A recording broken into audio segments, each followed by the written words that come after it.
Young Africans are the most connected generation on the continent.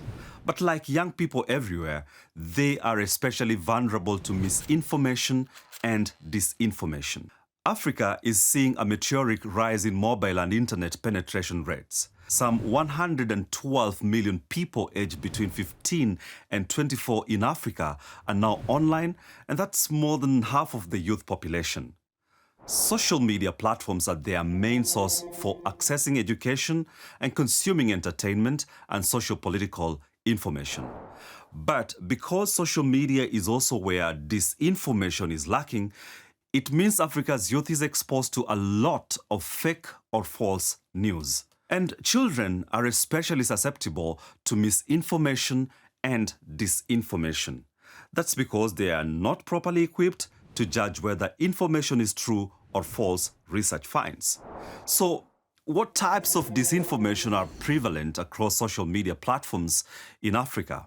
Political disinformation holds a prominent position, with actors pursuing three key agendas: manipulating perceptions, influencing elections, and sowing confusion. The impact of such disinformation on youth voter turnout was notably observed during the elections in Zimbabwe in 2023. Major political parties, including ruling ZANU-PF and the opposition Citizens Coalition for Change, faced accusations of employing manipulated photos and videos. These tactics involved using doctored images from past rallies or entirely different contexts to create a false impression of overwhelming support. In another instance, a manipulated clip of opposition leader Nelson Chamisa suggested he advocated for the reversal of radical land reforms enacted by late President Robert Mugabe and wanted the land to be returned to the white farmers. WhatsApp chain messages are widely used in Zimbabwe to spread disinformation, says social media editor Lungile Ngwenya. She's extensively researched how political players use disinformation to shape public opinion and how it affected Zimbabwe's 2023 elections. We faced a lot of electoral disinformation, and the way that it impacted on young people was them not actually turning out to vote. So not them going out to the polls to actually vote, and it really had a negative impact as a whole to us as a country. Disinformation is also being used in other ways. On the other end of the continent in Nigeria, for example, it's fueling community and religious tensions. Flourish Chukura, in charge of TikTok account of DW's News Lagos, has covered conflicts related to ethnicity in Nigeria's north. She often encounters disinformation that creates false narratives around the idea of ethnicity. It's designed to create animosity between different communities. There has been an ongoing tension between the Christians and the Muslims in the north. And so any news that you bring up, or any fake news site that wants to, get clicks, could probably say that a particular group of Muslims killed a particular group of Christians. And immediately that would be like it will have a rapid fire effect, because people are passionate about their religion and they want to defend their religion. And so fake news sites use stories like this to deepen the division that already exists in our society. Economic scams targeting unsuspecting individuals are another form of disinformation affecting young people. Young people who still go on social media to find out about different school opportunities that they might get. They might also find job. They might also be looking for job opportunities as they're young people. But when they go online, you find that they'll be misled.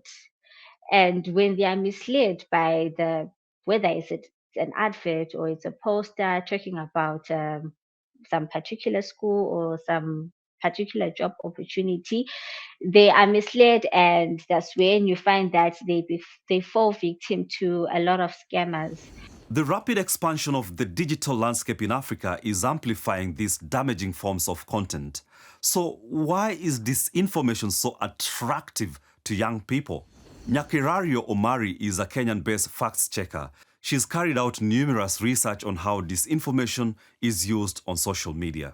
Disinformation elicits some type of emotion to social media users, and that is why it travels faster than true information does. With close to 400 million Africans of all ages on social media, state and non-state actors have ramped up efforts to exploit platforms for ulterior motives. Africa's most used social media platform is WhatsApp, and it has become a swamp of disinformation.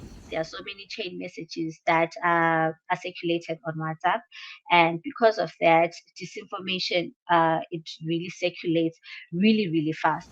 TikTok, which is rising in popularity in Africa, also provides a space for spreading fake and false messages. This is especially true in Kenya and South Africa.